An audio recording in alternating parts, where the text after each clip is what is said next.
ஒரு வியூவர் ஒருத்தர் ஒரு கொஸ்டின் ஒன்று ரைஸ் பண்ணியிருக்காரு, ஒரு கேள்வி ஒன்று கேட்டிருக்காரு. அதுக்கான ஆன்சரை மட்டும் இந்த வீடியோவில் நம்ம பார்ப்போம் இன்னைக்கு. கொஸ்டின் என்னென்னா, ஒரு ஆர்டிஓக்கு ஒரு இன்ஃபர்மேஷன் சர்வே சம்மந்தப்பட்ட ஒரு சில தகவல் கொடுக்க சொல்லி தகவல் ஆணையர், அதாவது இன்ஃபர்மேஷன் கமிஷனர் வந்து ஒரு டைரக்ஷன் ஒன்று கொடுக்குறாங்க. அந்த ஆர்டிஓ தவறான தகவல்களை கொடுக்குறாரு. அது ஏன் தவறான தகவல்களை கொடுக்குறாருன்னா, அவர் வேற ஒரு சில தவறு செய்கிற ஒரு சில அதிகாரிகளை காப்பாற்றுறதுக்காக ஒரு தப்பான ஒரு நோக்கத்தில் ஒரு தவறான தகவல்களை கொடுக்குறாரு. இது தப்பான தகவல் கொடுக்குறாருன்றதுனால அந்த பர்டிகுலர் ஆர்டிஓ மேலே என்ன ஆக்ஷன் எடுக்க முடியும், கிரிமினல் ஆக்ஷன் எடுக்க முடியுமா, அதுக்கான எல்லா ஆதாரங்களும் எங்ககிட்ட இருக்குது அப்படின்னு சொல்லிட்டு ஒரு வியூவர் வந்து ஒரு கேள்வியாக கேட்டிருக்காரு. சரி, இதில் என்னெல்லாம் பிரின்சிபல்ஸ் இருக்குன்றதை பார்ப்போம். லீகல் ஆஸ்பெக்ட் பார்த்தோம்னா ரைட் டு இன்ஃபர்மேஷன் ஆக்ட், அதாவது தகவல் பெறும் உரிமை சட்டம் அப்படின்னு சொல்லிட்டு ஒன்று இருக்குது.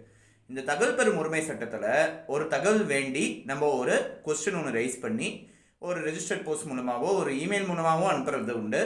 ஒரு லெட்டர் ஒன்று அனுப்பிச்சோம்னா அந்த தகவல் பெறும் அதுக்கான ஃபீஸு 10 ரூபா ஃபீஸு, ஒரு கேள்விக்கு மினிமம் ஒரு 10 ருபீஸ் ஸ்டாம்ப் போட்டுட்டு ஒரு கொஸ்டின் ரைஸ் பண்ணோன்னா அதுக்கான பதில் ஒரு குறிப்பிட்ட நாட்கள் கூட வருன்றது ப்ராக்டிக்கலாக செய்கிறது ஒரு ரைட் இன்ஃபர்மேஷன் ஆக்ட் கீழே ஒரு தகவல் கேட்குறது. ஸோ இந்த தகவல் கேட்கும்போது தப்பான தகவல்களை ஒரு அரசு அதிகாரி கொடுக்குறாரு அப்படின்னா ரைட் இன்ஃபர்மேஷன் ஆக்டில் செக்ஷன் 20 கிளாஸ் 2, அதாவது பிரிவு 20 கிளாஸ் 2ல் அதுக்கு வந்து அதுக்கான ஒரு பெனால்ட்டியை பற்றி போட்டிருக்கு. அதாவது தப்பான தகவலில் மிஸ்லீடிங்கான இன்ஃபர்மேஷன் ஒருத்தர் வந்து ஒரு ரைட் இன்ஃபர்மேஷன் ஆக்டை ஒரு சென்ட்ரல் இன்ஃபர்மேஷன் கமிஷன் இல்லை ஸ்டேட் இன்ஃபர்மேஷன் கமிஷன், அதாவது மாநில தகவல் ஆணையம் இல்லை மத்திய தகவல் ஆணையம், அவங்க கொடுக்குற ஒரு டைரக்ஷனுக்கு பதிலுக்கு இவங்க தவறான தகவல்களை கொடுக்குறாங்களே, ஆனால் அவங்க மேலே டிசிப்ளினரி ஆக்ஷன் ஒழுங்கின் நடவடிக்கை எடுக்கிறதுக்காக பரிந்துரை செய்யப்படும்.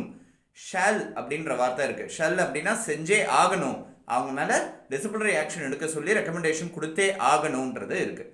இது ரைட் இன்ஃபர்மேஷன் ஆக்ட் கீழே. இந்த பர்டிகுலர் கேஸில் நம்ம பார்த்தோன்னா அந்த ஆர்டிஓக்கு தகவல் கொடுக்க சொல்லி அவங்களுக்கு வந்து டைரக்ஷன் கொடுத்தது இன்ஃபர்மேஷன் கமிஷனர்னு சொல்கிறாரு. அதனால ரைட் இன்ஃபர்மேஷன் ஆக்டில் பிரிவு 20(2) சப் கிளாஸ் 2ல் வந்து அவங்களுக்கு வந்து ஒரு பனிஷ்மெண்ட் கொடுக்கறதுக்கான வாய்ப்புகள் இருக்குது. டிசிப்ளினரி ஆக்ஷன் ஒழுங்கின் நடவடிக்கை எடுக்கிறதுக்கான வாய்ப்புகள் இருக்குது. சரி, இந்தியன் பீனல் கோடு குற்றவியல் சட்டத்தில் பார்த்தோம்னாங்க இந்தியன் பீனல் கோடு இருந்தது. இப்போ வந்து பாரதிய நியாய சம்ஹிதா இருக்குது. அந்த இந்தியன் பீனல் கோடில் செக்ஷன் 167 அப்படின்னு இருந்தது. பாரதிய நியாய சம்ஹிதாவில் செக்ஷன் 201, அது 167 தான் பாரதிய நியாய சம்ஹிதாவில் செக்ஷன் 201 இருக்குது.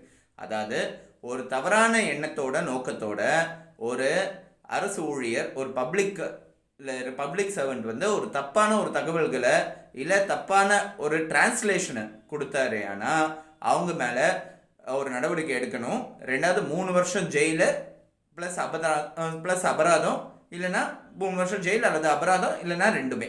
அதுதான் அவங்களுக்கு கொடுக்கக்கூடிய பனிஷ்மெண்ட். இந்த ஐபிசி செக்ஷன் 167 இருக்கட்டும், இந்த பாரதிய நியாய சம்ஹிதா செக்ஷன் 201 201 பாரதிய நியாய சம்ஹிதாவில் அவங்களுக்கான தண்டனை இதுதான் விதிக்கப்பட்டிருக்கு.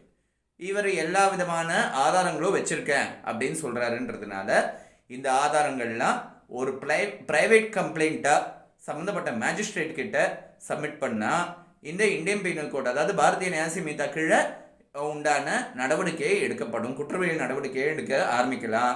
அவங்களுக்கு தண்டனை கிடைக்கிறதுக்கான வாய்ப்புகள் இருக்குது.